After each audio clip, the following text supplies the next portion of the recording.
The Invisible Man. Written by Herbert George Wells. Read for you by Ed French. Chapter 22. In the Emporium. So, last January, with the beginnings of a snowstorm in the air about me, and if it settled on me would betray me, weary, cold, painful, inexpressibly wretched, and still but half convinced of my invisible quality, I began this new life, to which I am committed. I had no refuge, no appliances, no human being in the world in whom I could confide. To have told my secret would have given me away, made a mere show and rarity of me. Nevertheless, I was half-minded to accost some passer-by and throw myself upon his mercy. But I knew too clearly the terror and brutal cruelty my advances would evoke. I made no plans in the street.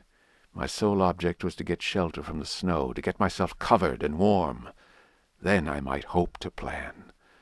But even to me, an invisible man, the rows of London houses stood latched, barred, and bolted impregnably. Only one thing could I see clearly before me: the cold exposure and misery of the snowstorm and the night. And then I had a brilliant idea. I turned down one of the roads leading from Gower Street to Tottenham Court Road and found myself outside Omnium's, the big establishment where everything is to be bought. You know the place. Meat, grocery, linen, furniture, clothing, oil paintings even. A huge meandering collection of shops rather than a shop.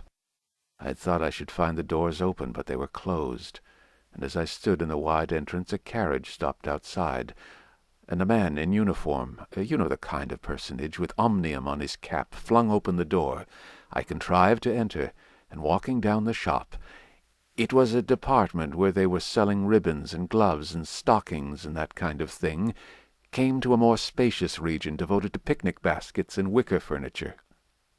I did not feel safe there, however.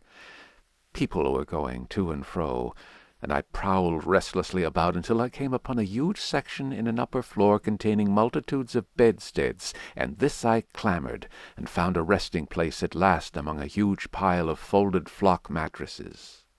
The place was already lit up and agreeably warm, and I decided to remain where I was, keeping a cautious eye on the 2 or 3 sets of shopmen and customers who were meandering through the place, until closing time came. Then I should be able, I thought, to rob the place for food and clothing, and disguised, prowl through it and examine its resources, perhaps sleep on some of the bedding. That seemed an acceptable plan. My idea was to procure clothing, to make myself a muffled but acceptable figure, to get money, and then to recover my books and parcels where they awaited me. Take a lodging somewhere and elaborate plans for the complete realization of the advantages my invisibility gave me, as I still imagined, over my fellow men. Closing time arrived quickly enough. It could not have been more than an hour after I took up my position on the mattresses before I noticed the blinds of the windows being drawn and customers being marched doorward. And then a number of brisk young men began with remarkable alacrity to tidy up the goods that remained disturbed. I left my lair as the crowds diminished, and prowled cautiously out into the less desolate parts of the shop. I was really surprised to observe how rapidly the young men and women whipped away the goods displayed for sale during the day. All the boxes of goods, the hanging fabrics, the festoons of lace, the boxes of sweets in the grocery section, the displays of this and that were being whipped down, folded up, slapped into tidy receptacles, and everything that could not be taken down and put away had sheets of some coarse stuff like sacking flung over them. Finally, all of the chairs were turned up onto the counters, leaving the floor clear. Directly each of these young people had done, he or she made promptly for the door, with such an expression of animation as I have rarely observed in a shop assistant before. Then came a lot of youngsters scattering sawdust and carrying pails and brooms. I had to dodge to get out of the way, and as it was, my ankle got stung with the sawdust. For some time, wandering through the swathed and darkened departments, I could hear the brooms at work. And at last, a good hour or more after the shop had been closed, came a noise of locking doors. Silence came upon the place, and I found myself wandering through the vast and intricate shops, galleries, showrooms of the place, alone. It was very still. In one place I remember passing near one of the Tottenham Court Road entrances and listening to the tapping of boot heels of the passers-by. My first visit was to the place where I had seen stockings and gloves for sale. It was dark, and I had the devil of a hunt after matches, which I found at last in the drawer of the little cash desk. Then I had to get a candle. I had to tear down wrappings and ransack a number of boxes and drawers. But at last I managed to turn out what I sought. The box label called them lamb's-wool pants and lamb's-wool vests. Then socks, a thick comforter. And then I went to the clothing place and got trousers, a lounge jacket, an overcoat, and a slouch hat, a clerical sort of hat with the brim turned down. I began to feel a human being again. Upstairs there was a refreshment department, and there I got cold meat. There was coffee still in the urn, and I lit the gas and warmed it up again, and altogether did not do badly. Afterwards, prowling through the place in search of blankets, I had to put up at last with a heap of down quilts, I came upon a grocery section with a lot of chocolate and candied fruits. More than was good for me indeed, and some white burgundy. And near that was a toy department, and I had a brilliant idea. I found some artificial noses, dummy noses, you know, and I thought of dark spectacles. But Omnium's had no optical department.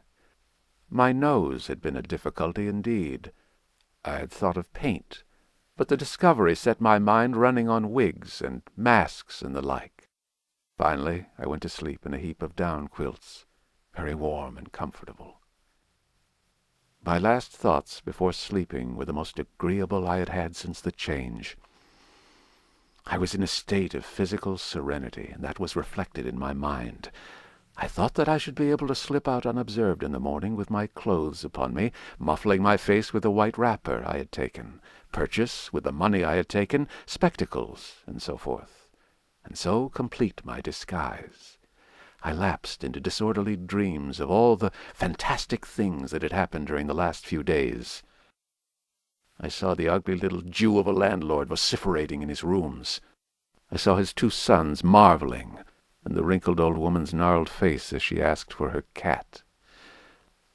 I experienced again the strange sensation of seeing the cloth disappear, and so came round to the windy hillside, and the sniffing old clergyman mumbling dust to dust, earth to earth, and my father's open grave. "You also," said a voice, and suddenly I was being forced towards the grave. I struggled, shouted, appealed to the mourners, but they continued stonily following the service. The old clergyman, too, never faltered, droning and sniffing through the ritual.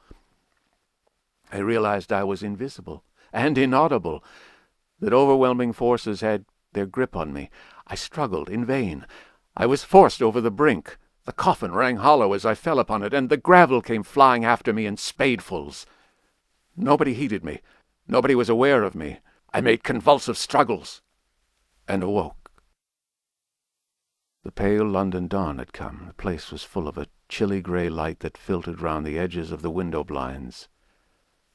I sat up, and for a time I could not think where this ample apartment, with its counters, its piles of rolled stuff, its heaps of quilts and cushions, its iron pillars, might be.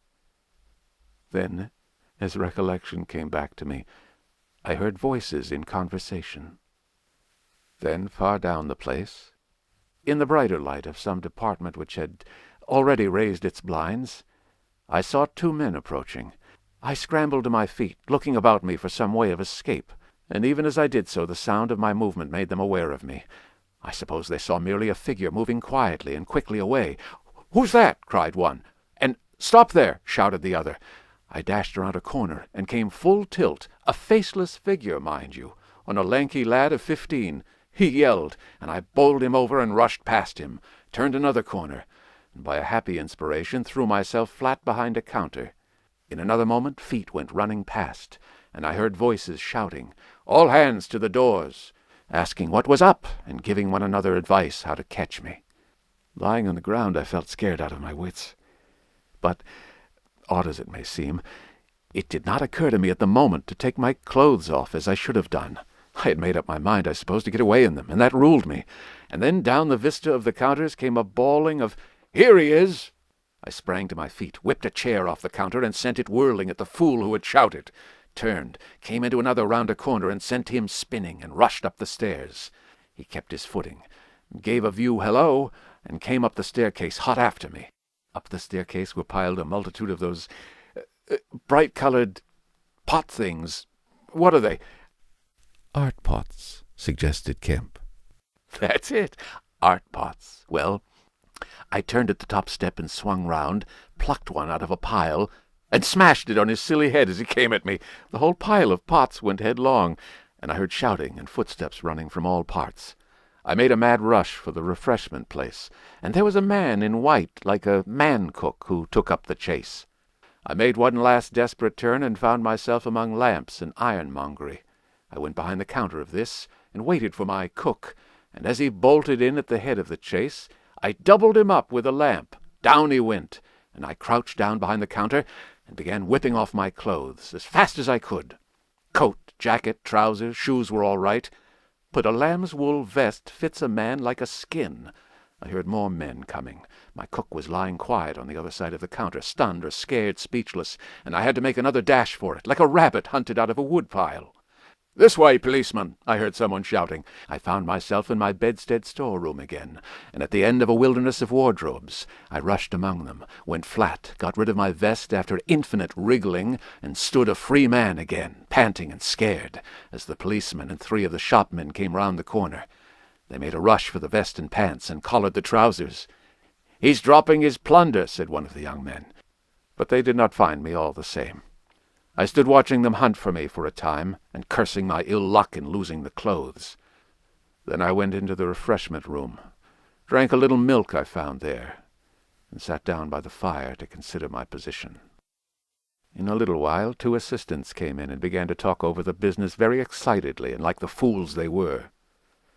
I heard a magnified account of my depredations and other speculations as to my whereabouts. Then I fell to scheming again. The insurmountable difficulty of the place, especially now it was alarmed, was to get any plunder out of it.